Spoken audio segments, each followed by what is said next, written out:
L'humeur de Christophe Beaugrand, joyeuse comme d'habitude. Toujours. Oh, toujours.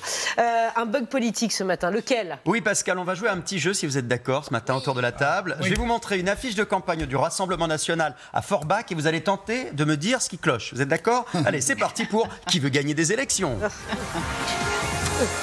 Alors, voilà, pour ce petit jingle, vous avez vu, nous avons des moyens phénoménaux dans cette matinale.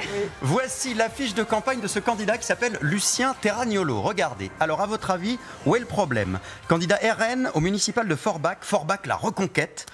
Eh bien, regardez bien à gauche, le problème c'est cette dame. Alors on imagine forcément que c'est une colistière, une jeune militante du RN qui veut se faire élire à Forbach. Eh bien pas du tout, cette femme n'a absolument rien à voir avec l'élection. Elle n'est même pas française d'ailleurs, c'est une image d'illustration, vous savez, dans ce qu'on appelle les banques d'images, une image achetée, une image qui vient en l'occurrence d'Angleterre. Regardez, on va voir l'image. L'image a même un titre quand on cherche dans une banque d'images, ça s'appelle Smiling Woman in front of a group of people. Vous voyez, je parle bien anglais aussi. Femme qui sourit face à un groupe de gens.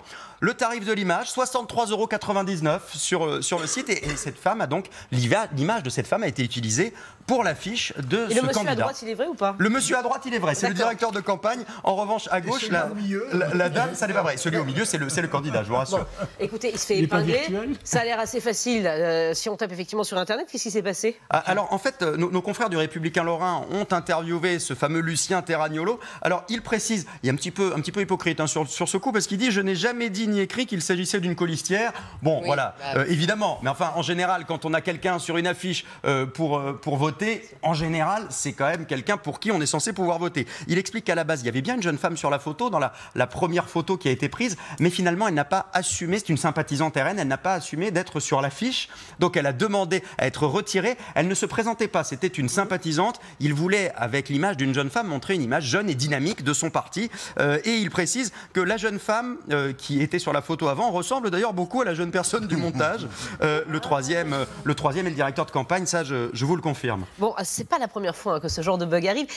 Voilà, vous avez remonté un peu mais évidemment, rappelez-vous, 2016, le clip de campagne de lancement d'En Marche par Emmanuel Macron. Un clip de 2 minutes. Regardez ces images où on dit « Écoutez les Français, écoutez ».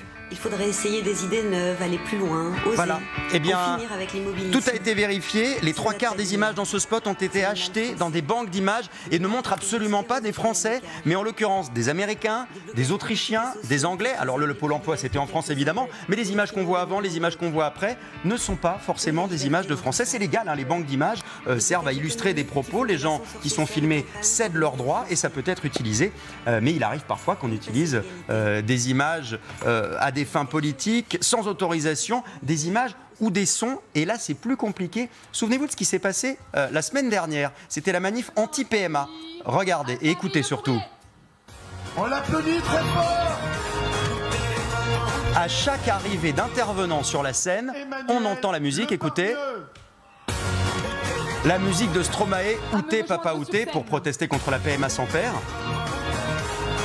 Or, personne n'avait demandé l'autorisation ni à l'artiste ni à la SACEM qui gère les droits pour utiliser ce morceau. Stromae a donc annoncé son intention de porter plainte parce qu'on ne peut pas effectivement utiliser sans autorisation des sons ou des images à but politique, bien sûr. Voilà, c'est dit. Jean-Michel, vous voulez dire sur les listes du Rassemblement National, ex-Front National, il y a toujours eu des problèmes pour les municipales. Parce qu'ils n'ont pas assez de candidats et on découvre toujours que des gens sont sur les listes de ce parti-là spécifiquement. Personne ne les a prévenus.